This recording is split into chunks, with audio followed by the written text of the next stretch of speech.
La première fois que j'ai entendu mes 3 bébés s'agiter en même temps, j'ai failli rire. Ryan se tenait à côté de moi dans notre salon à Nashville, essayant de calmer l'un d'eux pendant que 2 de nos amis les plus proches tournaient autour d'eux. Nous, offrant l'aide dont nous avions clairement besoin. La maison était plus chaude et plus bruyante qu'elle ne l'avait jamais été. Il y avait de petits sacs cadeaux sur la table de la salle à manger, des ballons près des fenêtres. Et suffisamment de nourriture dans la cuisine pour nourrir 2 fois le nombre de personnes que nous avions invitées. Cela devait être une simple célébration. Rien de formel, rien de grand. Juste quelques personnes en qui Ryan et moi avions confiance.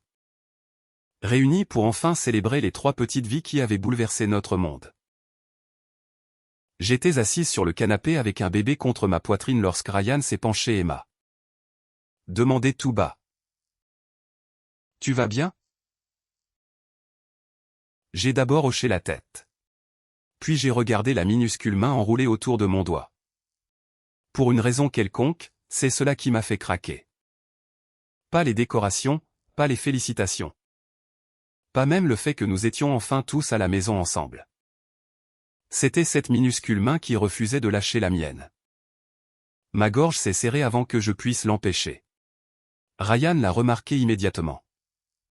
Il s'est assis à côté de moi et a posé sa main sur la mienne. « Qu'est-ce qui ne va pas ?» a-t-il chuchoté. J'ai regardé autour de la pièce les gens qui nous souriaient. Puis les 3 berceaux que nous avions alignés près du canapé. « Ils sont en sécurité. » ai-je dit doucement.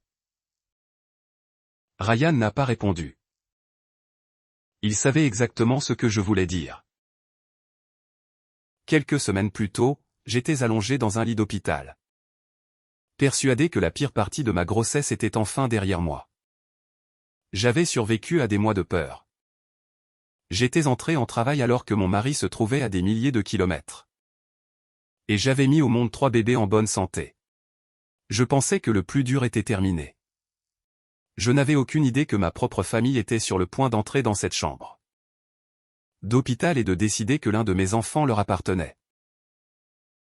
Et tandis que j'étais assise là, lors de notre petite célébration, tenant la main de mon bébé. Chaque détail de ce jour-là m'est revenu en mémoire. Avais-je raison de couper les ponts pour toujours avec ma famille? Oui ou non? Dites-moi votre avis en commentaire. Avant que tout cela n'arrive, ma vie avec Ryan était calme de la meilleure façon possible. Je m'appelle Allison Parker. J'avais 33 ans et Ryan et moi avions construit une vie confortable ensemble à Nashville. Nous étions mariés depuis 6 ans. Et après tout ce qui s'est passé plus tard, j'ai réalisé à quel point j'avais de la chance d'avoir épousé quelqu'un qui n'avait jamais traité l'amour comme quelque chose que je devais mériter. Ryan avait perdu ses 2 parents dans un accident de voiture quelques années plus tôt. Leur mort l'avait changé. Il était devenu plus protecteur envers les personnes qu'il aimait, mais jamais contrôlant. C'était le genre de mari qui remarquait que j'étais fatigué avant que je l'admette et qui se souvenait des petites choses que j'avais mentionnées une seule fois et que j'avais moi-même oubliées. Ma propre famille était différente. Mon père, Stephen Collins, avait toujours été la personne autour de laquelle tout le monde s'adaptait. Si Stephen était content, le dîner se déroulait paisiblement. S'il était en colère, tout le monde faisait attention à ce qu'il disait. Ma mère, Diane, le contredisait rarement. Elle avait passé tant d'années à maintenir la paix avec mon père qu'au final, être d'accord avec lui était devenu plus facile que de le remettre en question. Puis il y avait mon frère cadet, Eric. Eric et moi n'avions jamais été particulièrement proches à l'âge adulte. Mes parents semblaient toujours avoir une raison pour laquelle il avait besoin de plus d'aide. De plus de patience, ou d'une nouvelle chance. Après son mariage avec Vanessa, ce schéma n'avait fait que se renforcer. Eric et Vanessa désiraient désespérément des enfants. Pendant des années, ils avaient espéré devenir parents, mais cela ne s'était pas produit pour eux. J'avais sincèrement de la peine pour eux. Quelles que soient les divergences entre Eric et moi, je n'avais jamais célébré cette douleur. Pourtant, leur lutte n'était pas quelque chose dont nous parlions souvent. À cette époque, j'avais accepté que ma relation avec ma famille comporterait probablement toujours une certaine distance. Ryan et moi avions notre propre maison et nos propres routines. Et j'avais cessé d'attendre que mes parents deviennent soudainement les personnes que j'aurais souhaité qu'ils soient. Puis j'ai découvert que j'étais enceinte. Je me souviens d'être resté debout dans notre salle de bain, fixant le test parce que je ne croyais pas ce que je voyais. Ryan est immédiatement arrivé dans le couloir. Je n'arrivais même pas à parler. Je lui ai simplement tendu le test. Il a regardé le test, m'a regardé, puis l'a regardé à nouveau. Tu es sérieuse? J'ai commencé à rire. Ryan m'a enlacé et pendant plusieurs secondes, aucun de nous n'a dit un mot. Ce soir-là, nous sommes restés assis ensemble à parler de tout. De l'endroit où nous mettrions le berceau jusqu'à savoir si l'un de nous était réellement prêt à être responsable d'un autre être humain. Pour la première fois depuis longtemps.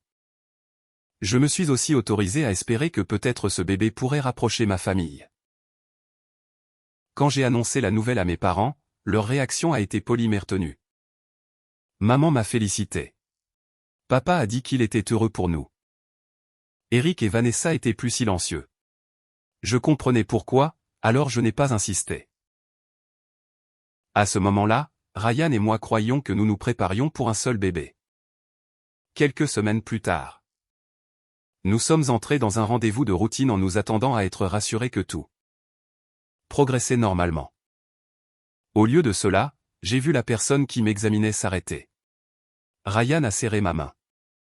Je me suis tourné vers lui, soudain nerveuse. Puis nous avons entendu quelque chose à quoi aucun de nous ne s'était préparé. Il n'y avait pas seulement un bébé, et il n'y en avait pas deux. Je fixais l'écran sans comprendre ce que je regardais. Ryan tenait toujours ma main, mais sa prise s'était resserrée.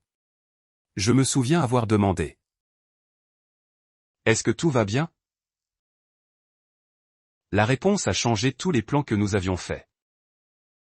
Nous attendions des triplés.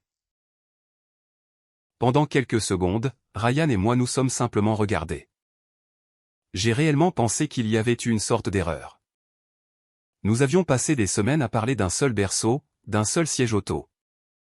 D'un seul bébé qui nous réveillerait à 2 heures du matin. Maintenant, il y en avait 3. Ryan a été le premier à rire. 3. A-t-il dit? En regardant de moi à l'écran. Nous en avons 3? J'ai commencé à rire aussi, surtout parce que je ne savais pas quoi faire d'autre. Une fois le choc passé, la réalité est devenue bien plus sérieuse. Ma grossesse nécessitait une surveillance plus étroite. Il y aurait plus de rendez-vous, plus de précautions. Et une bien plus grande chance que les bébés arrivent plus tôt. Soudain, chaque semaine comptait. Ryan a pris cela au sérieux dès le début. Au fur et à mesure que ma grossesse avançait. Il a commencé à faire presque tout ce qui demandait de soulever des charges ou de rester trop longtemps debout. Il s'occupait des courses, cuisinait chaque fois que j'étais épuisé. Et venait à tous les rendez-vous qu'il pouvait. Notre maison a changé aussi. Un berceau est devenu 3. Des cartons de couches ont commencé à remplir un placard. Ryan montait les meubles dans ce qui avait autrefois été notre chambre d'amis pendant que j'étais assise à proximité en lisant les instructions qu'il insistait ne pas avoir besoin. Tu as mis cette pièce à l'envers. Lui ai-je dit un après-midi. Il l'a regardé pendant plusieurs secondes. Non. Je ne l'ai pas fait. Si. Il a vérifié les instructions, puis il l'a calmement démonté. J'ai ri tellement fort que j'ai dû quitter la pièce. Ces petits moments me maintenaient calme parce que sous l'excitation, j'avais peur. Au moment où j'étais bien avancé dans la grossesse, même les choses simples m'épuisaient. Dormir était devenu difficile. Marcher d'un côté de la maison à l'autre ressemblait parfois à un travail. Ma famille savait tout cela. Maman appelait occasionnellement, mais ni elle ni papa n'offraient beaucoup d'aide pratique. Eric prenait à peine de mes nouvelles. La réaction de Vanessa était plus difficile à comprendre. Chaque fois que les bébés étaient mentionnés, elle devenait silencieuse.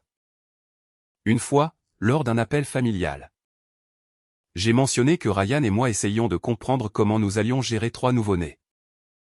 En même temps, Vanessa a dit: certaines personnes ont tout. La ligne est devenue silencieuse.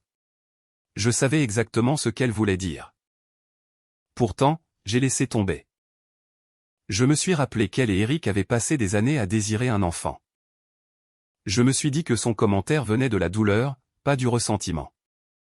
Ryan n'était pas aussi disposé à l'écarter.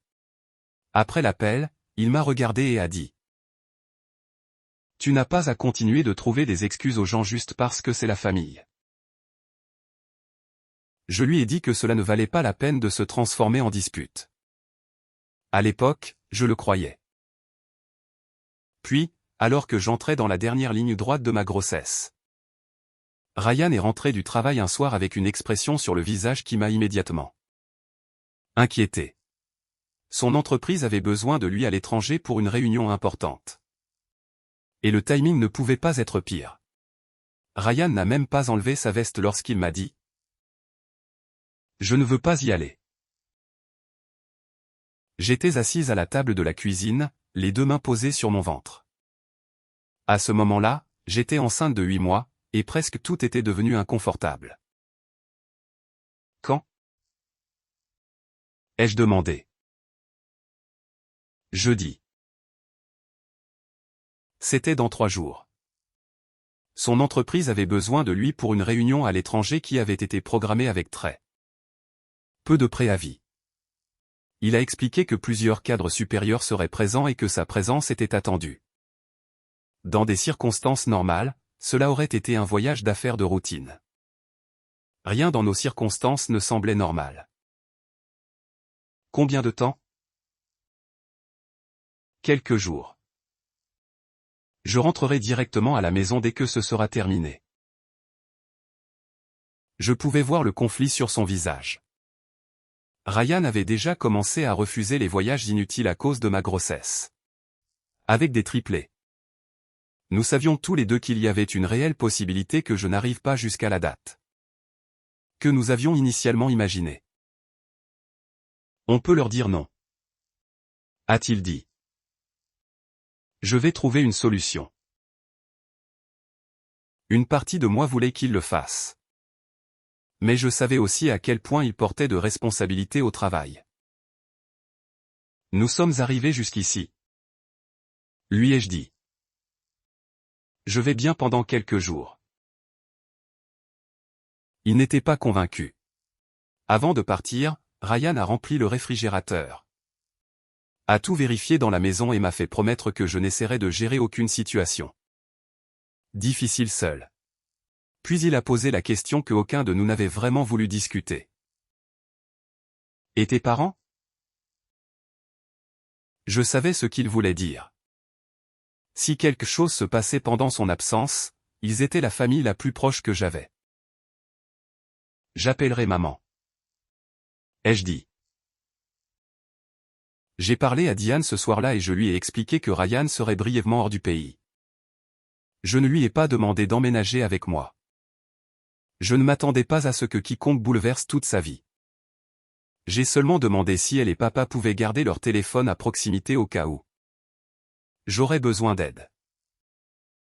On les aura sur nous, m'a-t-elle dit. Cela a suffi à me faire me sentir mieux. Le matin où Ryan est parti, il est resté plus longtemps que nécessaire devant la porte d'entrée. Appelle-moi pour n'importe quoi, a-t-il dit. Je le ferai. Je veux dire n'importe quoi. Allison. J'ai souri. Vas-y avant de rater ton avion. Il m'a embrassé. Puis a posé sa main contre mon ventre. Restez là-dedans jusqu'à mon retour, a-t-il chuchoté.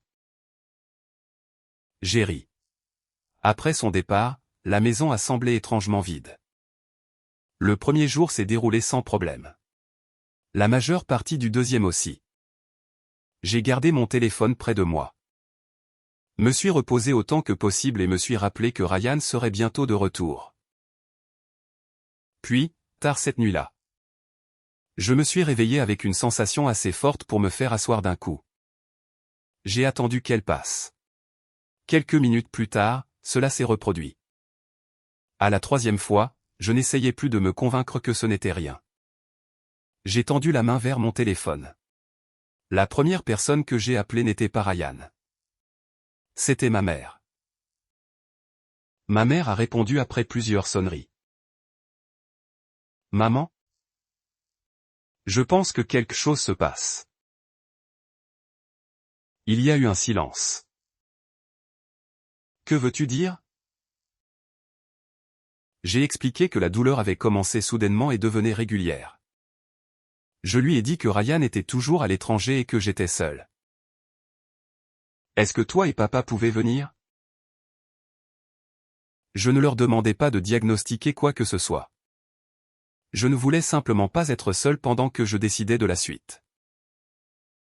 Maman a soupiré. Allison? Es-tu sûr de ne pas exagérer? Cette question m'a stupéfaite. Je suis enceinte de 8 mois de triplé. Je sais. Mais peut-être que tu devrais attendre un peu. Une autre vague est arrivée pendant qu'elle parlait. J'ai arrêté de répondre et me suis concentré pour la traverser. Maman? S'il te plaît. J'ai besoin que quelqu'un soit là. Elle m'a dit d'attendre. J'ai entendu des voix étouffées en arrière-plan. Papa était là. Un instant plus tard, Steven a pris le téléphone. Qu'est-ce que tu attends exactement de nous? Pendant une seconde. J'ai cru que je l'avais mal compris. Papa. Ryan n'est pas là. J'ai besoin d'aller à l'hôpital. Alors appelle l'hôpital. Je ne veux pas conduire comme ça. Alors ne conduis pas. Sa voix était complètement calme. Cela a fait plus mal. Pouvez-vous juste venir me chercher? S'il vous plaît? Il m'a dit qu'il était tard et que si c'était vraiment une urgence, je devrais appeler une ambulance. Puis l'appel s'est terminé. Je suis resté là, fixant mon téléphone. J'avais passé des années à me dire que mes parents étaient simplement distants. Qu'ils n'étaient pas des gens affectueux. Qu'attendre d'eux qu'ils se comportent comme la famille de Ryan l'avait autrefois n'était pas juste. Mais cette nuit-là, j'ai enfin compris la différence entre être distant et simplement ne pas se présenter lorsque sa fille avait besoin de vous. Une autre contraction a ramené mon attention sur ce qui comptait vraiment. J'ai appelé les services d'urgence. J'ai expliqué que j'étais enceinte de 8 mois de triplé. Seule à la maison et que j'avais des contractions régulières. À partir de ce moment, les choses se sont enchaînées rapidement. Le répartiteur m'a aidé à rester concentré jusqu'à l'arrivée des ambulanciers. Lorsque j'ai vu les gyrophares de l'ambulance à travers la fenêtre avant, le soulagement a été si fort que j'ai failli pleurer. J'ai déverrouillé la porte et j'ai attendu. Les ambulanciers étaient calmes, ce qui m'a aidé à rester calme. Ils ont posé des questions, m'ont examiné et m'ont dit qu'ils voulaient m'emmener à l'hôpital. Alors qu'ils m'aidaient à sortir de la maison, j'ai regardé une fois l'allée vide. Une partie ridicule de moi s'attendait encore à ce que la voiture de mes parents apparaisse. Elle n'est pas apparue. Dans l'ambulance, j'ai enfin appelé Ryan. Il a répondu immédiatement. Allison. J'ai entendu la panique dans sa voix avant même que je dise quoi que ce soit. Je suis en route pour l'hôpital. Que s'est-il passé? Je crois qu'ils arrivent. Pendant un instant, Ryan n'a rien dit.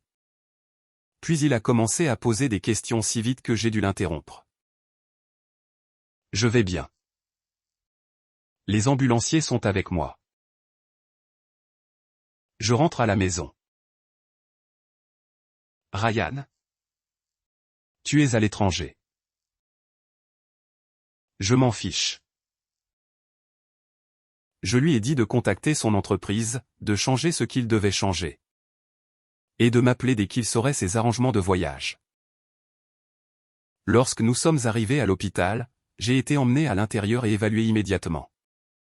Tout est soudain devenu réel. Ce n'était pas une fausse alerte. Mes bébés arrivaient plus tôt. J'étais allongé en écoutant les gens expliquer ce qui devait se passer tout en souhaitant que Ryan soit à côté de moi.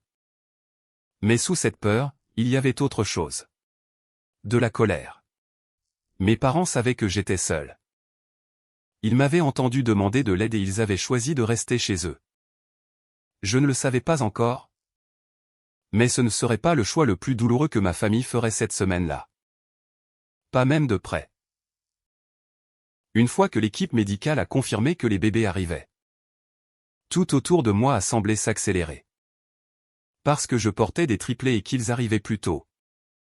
Les médecins ont recommandé une césarienne. J'avais peur, mais il n'y avait pas beaucoup de temps pour s'attarder sur cette peur. Je n'arrêtais pas de penser à Ryan. Il aurait dû être à côté de moi. Au lieu de cela, il se trouvait à des milliers de kilomètres en train d'essayer de prendre le premier vol de retour. Vers Nashville. Avant que je sois emmené, mon téléphone a sonné. C'était lui. J'ai changé mon vol. A-t-il dit. Je rentre à la maison. Quand? Aussi vite que possible. Allison? Je suis tellement désolé de ne pas être là. Rentre juste en sécurité. Je pouvais entendre à quel point il était bouleversé. Alors je me suis forcé à paraître plus calme que je ne l'étais. Nous allons nous en sortir. C'est ce que je voulais croire. L'accouchement est devenu un flou de lumière vive, de voix calme. Et de moi essayant de suivre chaque instruction qu'on me donnait. Puis j'ai entendu le premier cri. J'ai cessé de respirer pendant une seconde. Un autre a suivi, puis un autre. 3 petites voix distinctes. J'ai immédiatement commencé à pleurer. Je n'arrêtais pas de poser la même question. Est-ce qu'ils vont bien? J'avais besoin d'entendre la réponse plus d'une fois avant de la croire. Les 3 étaient arrivés sains et saufs. Parce qu'ils étaient prématurés, l'équipe médicale voulait les surveiller attentivement. Mais rien de ce que j'entendais ne ressemblait à la catastrophe que j'avais secrètement redoutée. Pendant des mois. J'avais 3 bébés. Ryan et moi étions réellement arrivés jusqu'à ce moment. Plus tard, lorsque j'ai été installé en salle de réveil et que j'ai enfin récupéré mon téléphone. Je l'ai appelé. Dès qu'il a vu mon visage, il a demandé. Ils sont là. Je n'arrêtais pas de sourire. Ils sont là. Tous les 3? Tous les 3. Ryan s'est couvert la bouche de la main. Pendant plusieurs secondes, aucun de nous n'a pu dire quoi que ce soit. Puis il a ri et s'est essuyé les yeux. Je l'ai manqué. Tu auras le reste de leur vie. C'est à ce moment-là qu'il m'a dit que son voyage de retour était organisé et qu'il arriverait à Nashville dès que les vols le permettraient. Après avoir terminé l'appel, je suis resté allongé en me sentant plus apaisé que je ne l'avais été depuis des mois. Et c'est à ce moment-là que j'ai fait l'erreur de penser à mes parents. Malgré ce qui s'était passé la nuit précédente. Je voulais croire que la naissance pourrait changer quelque chose. Peut-être qu'entendre que leurs 3 petits-enfants étaient nés leur ferait réaliser à quel point ils avaient mal géré les choses. Alors j'ai appelé ma mère. Maman? Ai-je dit lorsqu'elle a répondu. Les bébés sont nés. Tout son ton a changé. Tous les trois? Oui. Il y a eu un bref silence avant qu'elle demande. Et ils vont bien? Ils vont bien. Elle a dit qu'elle voulait venir à l'hôpital. Après la façon dont il m'avait abandonné, j'aurais dû hésiter. Au lieu de cela, je me suis senti soulagé. Je lui ai dit qu'il pouvait venir. Je pensais que ma famille venait enfin parce qu'ils voulaient rencontrer mes enfants et arranger les choses. Je n'avais aucune idée qu'avant même d'entrer dans ma chambre d'hôpital. Ils avaient déjà discuté de ce qu'ils croyaient que je devais faire avec l'un de mes bébés. La fois suivante où ma mère a appelé, elle m'a dit qu'ils étaient en route. Pas seulement elle et papa. Eric et Vanessa venaient aussi. Cela m'a surprise. Mais j'ai essayé de le voir comme un bon signe. Peut-être que devenir oncle et tante signifiait quelque chose pour eux. Peut-être que les commentaires étranges de Vanessa pendant ma grossesse venaient vraiment de là. Déception concernant sa propre situation. Et que j'avais eu raison de ne pas les prendre personnellement. Lorsqu'ils sont arrivés, j'étais épuisé. J'avais à peine dormi. Mon corps se sentait drainé par tout ce qui s'était passé, et tout ce que je voulais. C'était que Ryan franchisse la porte. Pourtant, lorsque ma famille est entrée dans ma chambre, j'ai souri. Maman est entrée la première. Papa l'a suivi, puis Eric et Vanessa. Pendant les premières minutes, tout a semblé presque normal. Maman a demandé comment je me sentais. Eric a regardé autour de la pièce et a fait un commentaire sur le fait qu'il était étrange que je sois soudainement mère de 3 enfants. Vanessa m'a à peine regardé. Son attention restait sur les bébés. Je l'ai remarqué, mais je n'ai pas immédiatement pensé que quelque chose n'allait pas. Puis papa a demandé. Alors? Comment vas-tu gérer 3? J'ai ri d'un rire fatigué.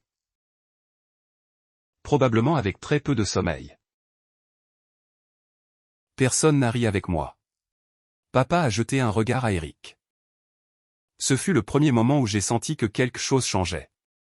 J'ai regardé maman. Elle ne croisait pas mon regard. Quoi? Ai-je demandé. Papa a tiré une chaise plus près de mon lit. Tu sais ce qu'Eric et Vanessa ont traversé. Mon estomac s'est noué. Je savais déjà où la conversation se dirigeait émotionnellement. Mais ce qu'il a dit ensuite était tellement au-delà de tout ce à quoi je m'attendais qu'un instant. J'ai sincèrement douté de l'avoir bien compris. Tu as 3 bébés maintenant. A-t-il dit. Ton frère n'en a aucun. Je l'ai regardé fixement. Et papa parlait comme s'il expliquait quelque chose de parfaitement raisonnable. Nous pensons que tu devrais laisser Eric et Vanessa en élever un. J'ai réellement ri une fois, non pas parce que c'était drôle. Mais parce que mon cerveau rejetait la possibilité qu'il soit sérieux. Je suis désolé. Vanessa m'a enfin regardé directement. Nous pourrions offrir un bon foyer à l'un d'eux. L'un d'eux a déjà un bon foyer. Eric s'est penché en avant. Allison? Personne ne dit que tu es une mauvaise mère. Alors qu'est-ce que vous dites exactement? Il a regardé papa au lieu de me répondre. Cela m'a tout dit. Cette conversation n'avait pas commencé dans ma chambre d'hôpital. Ils en avaient discuté avant de venir. Je me suis tourné vers ma mère. Tu étais au courant? Maman a hésité. Cette hésitation a fait mal. Nous pensons juste que tu devrais les écouter. Je n'arrivais pas à croire ce que j'entendais. La nuit précédente, j'avais appelé ces mêmes personnes parce que j'étais seul et effrayé. Personne n'était venu. Maintenant. Les 4 avaient réussi à arriver à l'hôpital parce qu'ils voulaient quelque chose de moi. Non. Papa a froncé les sourcils. Tu n'y as même pas réfléchi. Il n'y a rien à réfléchir. L'expression de Vanessa a changé. Tu en as 3. Allison. La façon dont elle l'a dit m'a donné la chair de poule. Comme si mes enfants étaient des chiffres sur une page. Comme si en avoir 3 signifiait qu'un était en trop. Je l'ai regardé et j'ai dit. Ce sont mes enfants.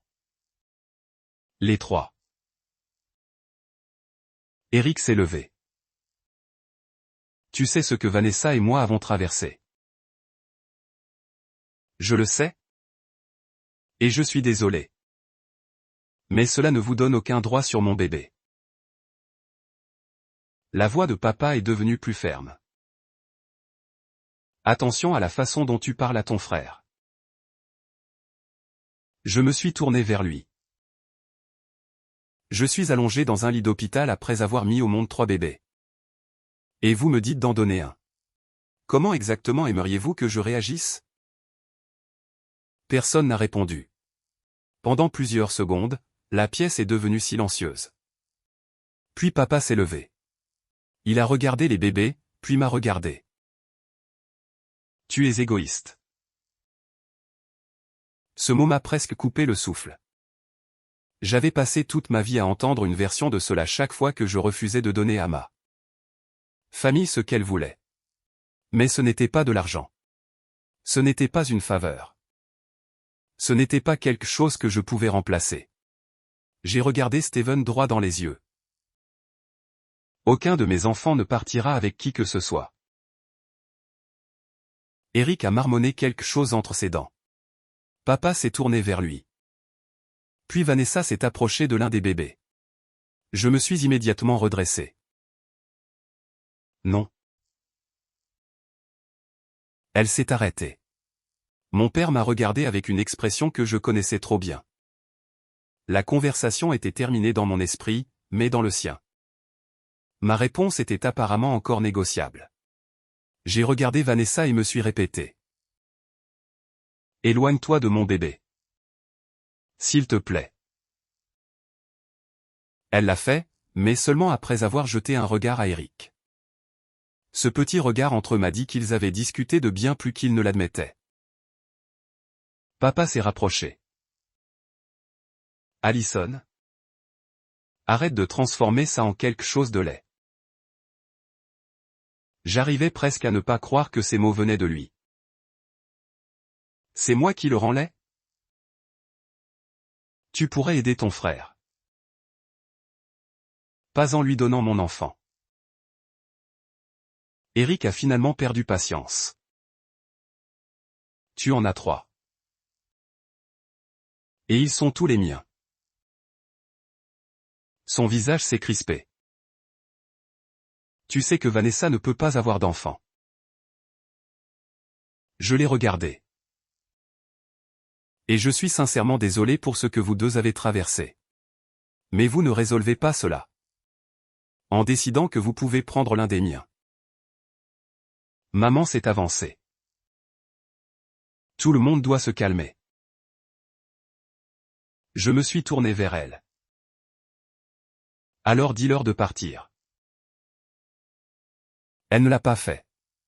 Bien sûr qu'elle ne l'a pas fait. Au lieu de cela, papa a de nouveau regardé l'un des bébés. Puis il a dit quelque chose qui a soudain rendu toute la situation bien plus sérieuse. Tu comprendras plus tard que c'est le mieux pour tout le monde. Il s'est dirigé vers le bébé. J'ai immédiatement tendu la main. Papa. Non. Il m'a ignoré. Steven a pris mon nouveau-né et s'est tourné vers Vanessa. Pendant une seconde, je suis resté figé. Puis chaque instinct de protection en moi a pris le dessus. Rends-moi mon bébé. Vanessa s'est avancée comme si elle s'attendait à ce que papa lui tende le bébé. J'ai tendu la main vers lui. Papa. Maintenant. Eric s'est aussi rapproché. Laisse juste Vanessa tenir le bébé. Non.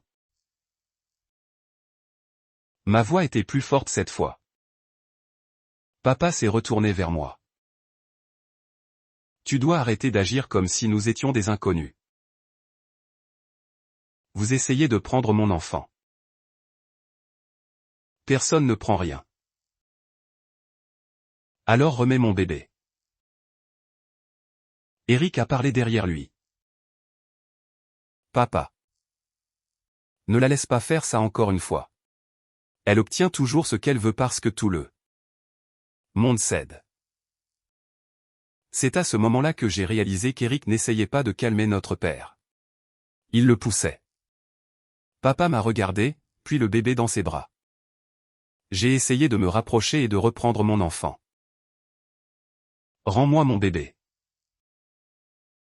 Steven a réagi avec colère. Sa main a frappé le côté de ma tête. Pendant une seconde, j'étais trop stupéfaite pour comprendre ce qui venait de se passer. Puis j'ai entendu mon bébé pleurer. Rien d'autre n'avait d'importance. Pas papa, pas Eric, pas n'importe quelle excuse que maman commençait déjà à formuler. Mes yeux se sont dirigés droit vers le bouton d'appel d'urgence. J'ai appuyé dessus. L'expression de papa a immédiatement changé. Qu'est-ce que tu fais? Je n'ai pas répondu. Eric a regardé vers la porte. Vanessa s'est éloignée de papa. Maman a chuchoté. Allison? Était-ce vraiment nécessaire? Je l'ai fixé. Oui. Des pas arrivaient déjà du couloir. Papa a rapidement remis mon bébé là où le personnel hospitalier avait arrangé que les bébés restent. Près de moi. Eric s'est dirigé vers la porte. Eric. Reste ici. Ai-je dit. Il m'a ignoré. La porte s'est ouverte juste au moment où il glissait dans le couloir. Le personnel hospitalier s'est précipité à l'intérieur. Tout le monde a commencé à parler en même temps. Je n'ai pas. J'ai d'abord pointé vers mes bébés. Puis j'ai regardé le membre du personnel le plus proche de moi. Mon père a pris mon bébé après que je lui ai dit de ne pas le faire, ai-je dit. Puis il m'a frappé quand j'ai essayé de l'arrêter. Toute l'atmosphère a changé. Un membre du personnel est immédiatement resté avec moi et les bébés tandis qu'un autre se dirigeait vers papa. Steven a commencé à expliquer que c'était un malentendu familial. J'ai secoué la tête. Non. Ce n'en est pas un. Pour une fois. Je n'allais pas adoucir ce qui s'était passé juste pour protéger ma famille des conséquences de ses propres choix. Et à en juger par les voix qui se rassemblaient à l'extérieur de ma chambre d'hôpital. Ils étaient sur le point de découvrir qu'être liés à moi ne leur donnait pas le droit de s'éloigner de ce qu'ils venaient de faire. En quelques minutes, la sécurité de l'hôpital se tenait dans ma chambre. Un agent s'est positionné près de papa tandis qu'un autre demandait à maman et Vanessa de rester où elles étaient. Papa a immédiatement commencé à protester. C'est ridicule. Je suis son père. Je l'ai regardé depuis le lit. Cela ne change pas ce qui s'est passé. Un membre du personnel m'a demandé d'expliquer tout depuis le début. Alors je l'ai fait.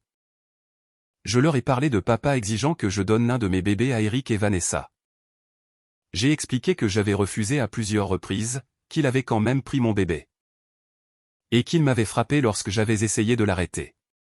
Vanessa a interrompu. Voir un bébé? Je l'ai regardé directement. Alors pourquoi n'as-tu pas accepté ma réponse quand j'ai dit non? Elle n'avait rien à dire. Maman a commencé à pleurer. Papa n'arrêtait pas d'insister sur le fait que la situation avait été mal comprise. Mais cette fois, il y avait des gens dans la pièce qui ne faisaient pas partie de ma famille. Ils se moquaient de savoir que Steven avait l'habitude d'être obéi. Ils se souciaient de ce qui s'était passé. La sécurité de l'hôpital a contacté la police. Lorsque les agents sont arrivés, j'ai répété mon récit. Les membres du personnel qui avaient répondu à mon appel d'urgence ont expliqué ce qu'ils avaient vu. En entrant. Puis quelqu'un a demandé des nouvelles d'Eric. Il était ici? Ai-je dit. Il est parti dès que j'ai appuyé sur le bouton. Un agent a demandé ces informations. Je leur ai donné ce que je savais. À ce moment-là, j'étais épuisé, mais je ne reculais pas. Papa a été sorti de ma chambre. Maman et Vanessa ont été gardées assez longtemps pour que les agents clarifient le rôle de chacun et prennent les déclarations. J'ai demandé à l'hôpital de rendre une chose absolument claire dans mon dossier. Aucun d'eux n'avait la permission de me rendre visite ni de voir mes bébés à nouveau. Lorsque la pièce est enfin devenue calme, j'ai tendu la main vers mon téléphone. Il y avait plusieurs messages de Ryan. Je l'ai appelé. Dès qu'il a vu mon visage, il a su que quelque chose d'autre s'était passé. Allison? Qu'est-ce qui ne va pas? J'ai avalé. Ma famille est venue. Il y a eu un silence et j'ai regardé vers mes bébés. Ils ont essayé de partir avec l'un d'eux. Ryan est resté complètement silencieux. Je lui ai raconté ce qui s'était passé.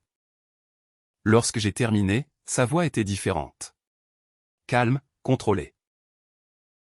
Je rentre à la maison, a-t-il dit. Et à partir de maintenant, aucun d'eux ne s'approchera de toi ni de nos enfants. Pour la première fois depuis que ma famille était entrée dans cette chambre.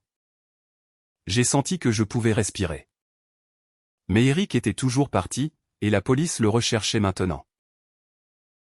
Ryan est arrivé à Nashville dès que ses vols de retour l'ont permis. Lorsqu'il est enfin entré dans ma chambre d'hôpital, il n'a d'abord rien dit. Il est venu droit vers moi, main enlacée. Puis s'est tenu près des bébés pendant ce qui a semblé une éternité. J'aurais dû être là. A-t-il chuchoté? Non. Tu ne pouvais pas savoir. Il m'a regardé. Il savait que tu étais seul. Je savais exactement de qui il parlait. Ryan était furieux, mais il n'est jamais allé chercher ma famille. Au lieu de cela, il m'a aidé à gérer tout de la bonne manière. Nous avons parlé à la police, coopéré à chaque demande. Et nous sommes assurés que l'hôpital préservait les dossiers disponibles liés à ce qui s'était passé. J'ai dit la vérité exactement comme je m'en souvenais. Je n'ai rien exagéré. Je n'en avais pas besoin. La décision d'Eric de quitter l'hôpital n'a pas non plus fait disparaître la situation. La police l'a finalement localisé alors qu'il tentait de quitter la région de Nashville. Après cela, l'enquête s'est concentrée sur ce que chaque membre de ma famille avait réellement fait. L'affaire a pris du temps. La vraie vie ne se terminait pas en une semaine simplement parce que je voulais une clôture. Il y a eu des entretiens, de la paperasse, des réunions et des dates d'audience. Je détestais devoir répéter ce qui s'était passé. Mais Ryan venait avec moi chaque fois qu'il le pouvait. Ce qui comptait le plus pour moi, c'était que mes enfants soient en sécurité. Lorsque nous avons enfin été autorisés à sortir, Ryan nous a conduits à la maison. Cette première nuit, je me suis tenu dans notre salon en regardant 3 berceaux et j'ai réalisé que je ne m'étais jamais sentie plus épuisée ni plus reconnaissante. L'affaire judiciaire s'est poursuivie sans que j'aie besoin de courir après une vengeance. Les procureurs ont géré le côté pénal sur la base des preuves et des déclarations recueillies à l'hôpital. Steven a fait face aux conséquences les plus graves parce qu'il avait ignoré mon refus. M'avait pris mon bébé et avait escaladé la confrontation. Eric a également dû répondre de son implication. Diane et Vanessa ont fait face à des conséquences basées sur ce que les enquêteurs ont déterminé.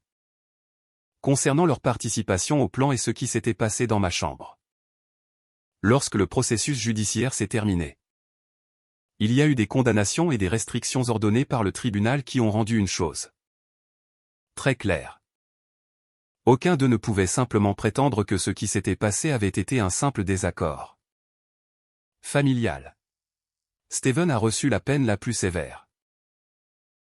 Pour moi, cependant, la décision la plus importante n'a pas été prise par un juge. Je l'ai prise moi-même. J'ai coupé tout contact avec les 4. Pas d'appel, pas de visite surprise, pas d'accès à mes enfants.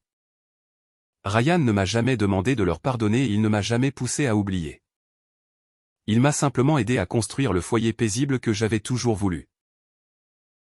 Et finalement, lorsque la vie a cessé de ressembler à une urgence après l'autre, Ryan et moi avons décidé qu'il était enfin temps de célébrer correctement nos bébés. Cette décision m'a ramené dans la pièce où mon histoire avait commencé.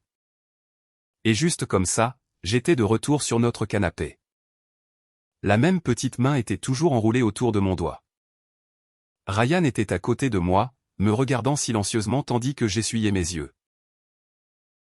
Ils sont en sécurité, a-t-il dit. Cette fois. J'ai souri. Je sais. C'était la différence. Pendant des semaines, j'avais pensé à tout ce que ma famille avait pris de cette expérience. La peur, la chambre d'hôpital, les premiers jours qui auraient dû être paisibles. Mais assise là, entourée de gens qui étaient venus parce qu'ils nous aimaient sincèrement. J'ai réalisé que Steven n'avait pas pris la partie la plus importante. Mes enfants étaient à la maison, Ryan était à la maison. Et je n'attendais plus que mes parents deviennent la famille dont j'avais besoin. Un peu plus tard, Ryan se tenait à côté de moi tandis que nos amis se rassemblaient. Nous avions gardé une petite chose pour ce moment, leur prénom. Ryan m'a regardé et a souri. J'ai pris notre premier petit garçon. Voici Owen. Ryan a doucement soulevé son frère. Et voici Henry. Puis j'ai tendu la main vers notre fille. J'ai regardé son minuscule visage avant de me tourner vers tout le monde. Et voici Grace. La pièce s'est remplie d'applaudissements, de rires et de quelques larmes de joie. J'ai regardé Owen, Henry et Grace, puis Ryan. Pendant des années. J'ai cru que la famille était quelque chose que je devais continuer à me battre pour maintenir. Ensemble, peu importe le prix. Je ne le crois plus. La famille, c'est la personne qui prend le premier vol pour rentrer à la maison. Ce sont les gens qui se présentent lorsque vous en avez besoin. Et ce sont 3 minuscules mains qui me rappellent que parfois, perdre la famille que je n'arrêtais pas de poursuivre est exactement la façon dont j'ai enfin trouvé. La famille que j'étais destiné à protéger.